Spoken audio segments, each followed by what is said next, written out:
पुराने समय की बात है, एक छोटे से गांव में रामू नाम का एक किसान रहता था। रामू बहुत परिश्रमी और मेहनती था। उसका एक पुत्र था, जिसका नाम राजू था। रामू ने अपनी खेती और मेहनत से अपने परिवार को सुखी रखा था। राजू अपने पिता की तरह मेहनत करने से कतराता था और आराम में जीवन बिताने की चाहत रखता था।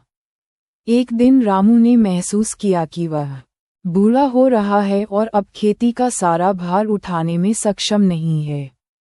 उसने राजू को खेतों की जिम्मेदारी सौंपने का निर्णय लिया, लेकिन राजू को खेती की कठिनाइयों का ज्ञान नहीं था और उसने खेती का काम करने से इनकार कर दिया। उसने कहा, पिताजी, मुझे ये कठिन काम नहीं करना है। यह मेरे बस की बात नहीं है।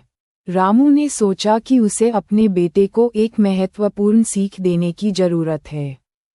उसने राजू को खेत में एक पुरानी गाड़ी के पास बुलाया और कहा, देखो बेटा, इस गाड़ी को चलाना आसान नहीं है। इसके पहिए पुराने हो गए हैं और यह चलने में कठिनाई पैदा करती है।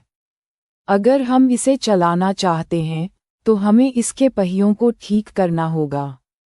रामू ने राजू से कहा, तुम इस गाड़ी के पहियों को बदल दो और फिर इसे चलाने की कोशिश करो। राजू ने पहियों को बदलने का काम शुरू किया और उसे बहुत कठिनाई हुई। उसे पसीना आ गया, हाथों में छाले पड़ गए, लेकिन उसने हार नहीं मानी। आखिरकार उसने पहियों को ठीक कर लिया और गाड़ी को चलाने में सफल हुआ। रामू ने कहा, देखो बेटा, ये गाड़ी हमारी खेती की तरह है। अगर हम इसे सही तरह से देखभाल नहीं करेंगे और मेहनत नहीं करेंगे तो यह नहीं चलेगी। लेकिन जब तुमने प्रयास किया और मेहनत की तो तुमने इसे चलाने में सफलता पाई।